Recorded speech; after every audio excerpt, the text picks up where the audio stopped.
I've been wondering for years what makes people so devoted to Trump that they'll defend anything he does. So I decided to do some research on cults and try and understand how they actually work. Not to make fun of people, but to really understand what's going on. Why can't MAGA supporters see what's happening right in front of them? He just called for federal takeovers of the elections. Federal agents killed 2 people in the streets on camera. And his supporters? They defended it, ignored it, or pretended they didn't see it. How is this possible? Because this has never been a political movement. It's a cult. I'm not being dramatic. This is cult psychology. If you want to understand why your uncle still supports him, why your coworker makes excuses, why facts don't work anymore, you need to understand how the cult works. Here are 5 psychological reasons people stay in the MAGA cult, even when reality is staring them in the face. 1. Criticizing him feels like a personal attack. Trump supporters see themselves in him. He's angry about what makes them angry. He fights the people they want to see hurt. So when you say Trump lied, their brains hear, you're stupid for believing him. Why? Because they've merged their identity with his. It's called identity fusion. Identity fusion is when your personal identity becomes fused with a leader or a group. When you attack him, you're attacking their judgment, their intelligence, and their ego. Cult members don't want to hear they got fooled. They don't want to admit their judgment is broken. So instead of considering you might be right, they reject everything you say. Because accepting it means accepting they've been wrong this whole time. Their ego can't handle it. They'll spiral and start yelling, fake news or UFTDS because they're hurt. Somewhere in their childhood, being wrong was a matter of life and death. So being wrong is now unacceptable. 2. He sells revenge, not results. Trump doesn't promise to improve your life. He promises to destroy the people you think ruined it. Immigrants took your job, he'll deport them. Elites look down on you, he'll shame them. Media lies about you, he'll attack them daily. That rage, that promise of payback, it's addictive.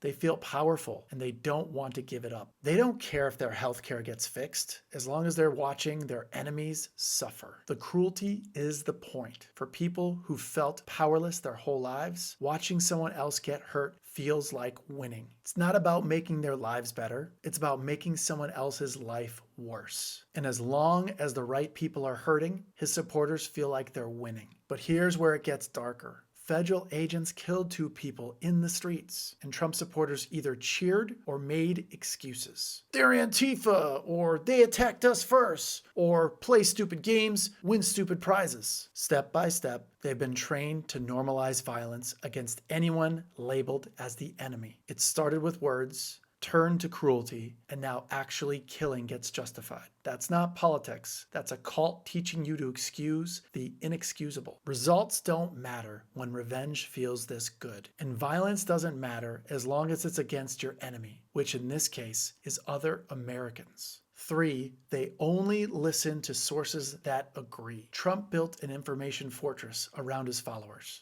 Fox News, Newsmax, Truth Social, right-wing podcasts all say the same thing. Everyone else is lying, only we're telling the truth. Here's how the training works. Every single day, these sources tell you the same story with the same villains. The media is corrupt. The courts are rigged. Republicans who turn on Trump are traitors. After months and years of this, their brain stops questioning it and just starts believing it. They've heard it so many times from so many sources, it becomes truth. They traded critical thinking for comfort. So when CNN reports something bad about Trump, that's fake news. When courts rule against him, corrupt judges. When Republicans turn on him, traitors or rhinos. There's no outside source they trust anymore. Every contradiction just proves the conspiracy is bigger than they thought. They ignore all evidence that doesn't come from right-wing media. Now this is really dangerous. These people no longer think for themselves. They have zero empathy for anyone outside the group. 4, sunk cost shame. Here's the brutal part. Most of them know what's happening is wrong.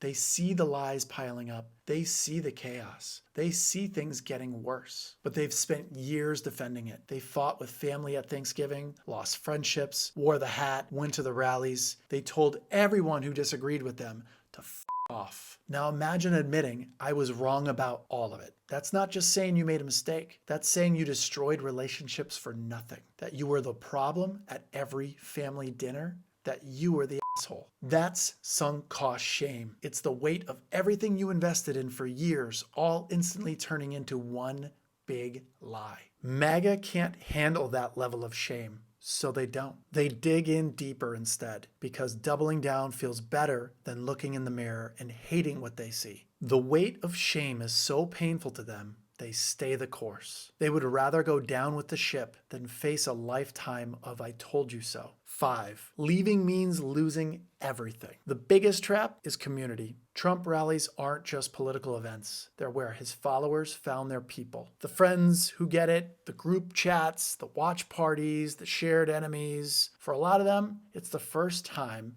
they felt like they belonged somewhere. Why is it the first time? Because before Trump, they felt invisible. Their towns were dying, their jobs disappeared, nobody in politics talked to them or about them. They felt forgotten. Then Trump showed up and said, I see you and you matter.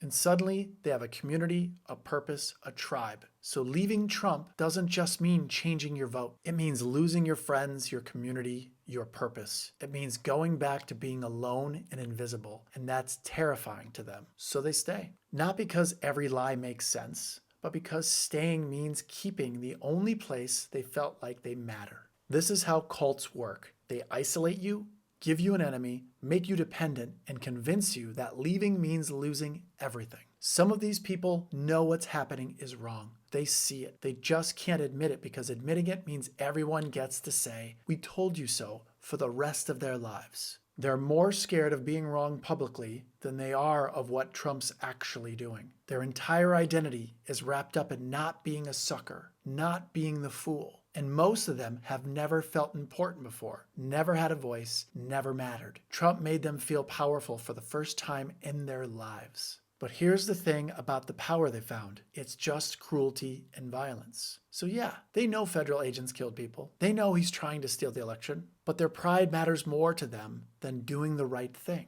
And here's what they don't understand. The cult will eventually come for them too. This is how cults work. They make leaving harder than staying. Some will wake up. Most won't. For those who start to doubt, the door is open, but you have to walk through it. For the rest of us, we protect each other, we vote, we organize, we make sure the cult doesn't take democracy down with it.